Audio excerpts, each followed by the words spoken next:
Boy, Mike and I were talking off air. Nothing like a good rivalry to get the juices flowing for the last half of the basketball season. Peck and New Glarus did it tonight. It was a fun game. Yeah, it was. It was a good high school basketball game. Last year's the same way. I think it was a 2 or 3 point game right down the last shot. So good rivalry. Not very far to drive. Pretty good crowd here tonight. Yeah, it was just fun. It's fun to be part of. Obviously, you want to get on the winning side of things, but good fun going against Travis and his kids. They played hard. Just a good high school basketball game. A lot of good teaching moments in this ball game. Your team fell behind early. We were curious how they were going to try to beat you tonight, and I told Mike that I didn't think they could live and die off the three-point shot, even though that's how things got started. And sure enough, Binger got some great inside penetration on their dribble drive, and before long, you had to make some adjustments. What did you feel they did so well early to kind of get the early momentum? Yeah, they made some tough shots early. They get to the middle of the lane, and that's kind of their MO. They gotta get to the middle of the lane to draw, to kick, or get to the rim. That's kind of what they want to do. When you're playing these guys, the style they play the full court man. At least they have against us.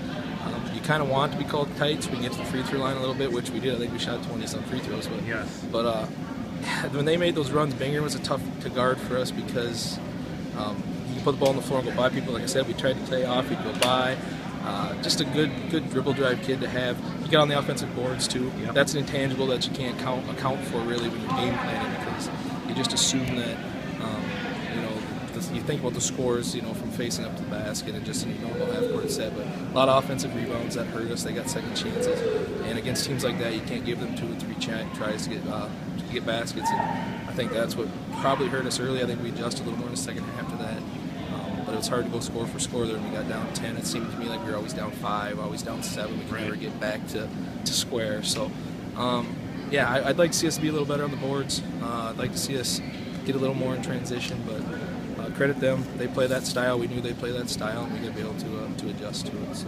Second quarter, you mentioned you did get to the line. I had you 11 of 12, and between the overall free throw shooting from Chase Norton, Brooks Chandler, A.J. Hendrickson, and even Logan Green made one there, and A.J. Hendrickson's play in the second quarter, finishing that half with a pair of three-point play opportunities, really says a lot about his future, but also puts you guys right back in the ballgame. Yeah, and that's big too, because you're getting points without time coming out the clock. Obviously, those fouls when you get above 7 really seem to add up. So that double bonus is nice. We preach getting a free throw line. We said in a couple of our close losses this year we didn't get the line. Tonight we shoot 20-some free throws and we lose. So there's no rhyme or reason to it. There's no logic to it, but. Like against Arlington the other night, I think they were 12 for 18 and we only shot 8 free throws, lost by a point. Well, if we get to the line, we'll probably win the game. So we did better at that tonight, but it's just funny how it all falls. And I feel bad for these guys because we're knocking on the door, and we do something better that we wanted to fix tonight, and it still wasn't good enough to win. So we're getting there, keep chipping away.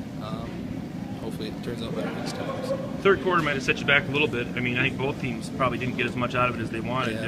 They outscored you 11-9 to take the 6-point lead to 8. And then the fourth quarter was pretty crazy for a non-conference game, and it got pretty physical. Your kid went up for a shot. 2 guys went up to try to stop him, and whatever ensued led to the ejection and a lot of free throws. And we've already talked about, we've already stated how we feel about it. I won't ask you. I mean, you really can't control that. I mean, obviously, they called what they saw. I guess the point is that you guys were able to convert with 6 free throws in a row, and you continued to do well at the line, and you made it a 1-point game. Yeah, I just want to say to start that's what happened wasn't reflective of Travis or his program or the New Glarus kids. It's just maybe an overreaction a little bit, but. The 6-point possessions with no time coming off the clock is big. Because I think we cut it to 2, and then we had possession, then we called the set out of it, of 3-point play to get the lead. We wanted to take it all. Sure. We wanted to keep that momentum going, and I think we rimmed one out maybe, and they came down and scored. And give them credit because of that. Travis got his team back. Usually those go the other way. And we kind of can get rolling, but he did a good job of corralling his guys, brought them back to center, and then they finished really well. So you got to credit them. But at the same time, I give our kids credit for capitalizing on the opportunity to put themselves in position to win the game out of that. And the real hard thing to believe is the fact that after you got it, I think that 6-point possession made it 50-49. Yeah. And you only had the Jerusalem 3 after that. Yeah. And I think in a lot of ways, things kind of went back to the way they were the first quarter. You had a lot of good looks, but either overshot it, maybe you fired up a couple, too quickly. But you're right. We've both seen a lot of basketball. Yeah. It doesn't usually go like that, does it? No, it's such a funny game. Any coach, I think, will tell you when you're making shots, it's easier. When you get to the free throw line and make free throws, it's easier. It's just funny because you want to be able to put them all together. If we shoot, I think we only made 12, 13 field goals maybe. Yeah.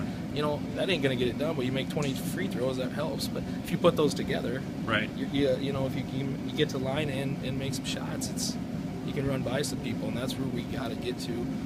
I think we're taking steps. Like I said, it's just a process for our guys right now. So.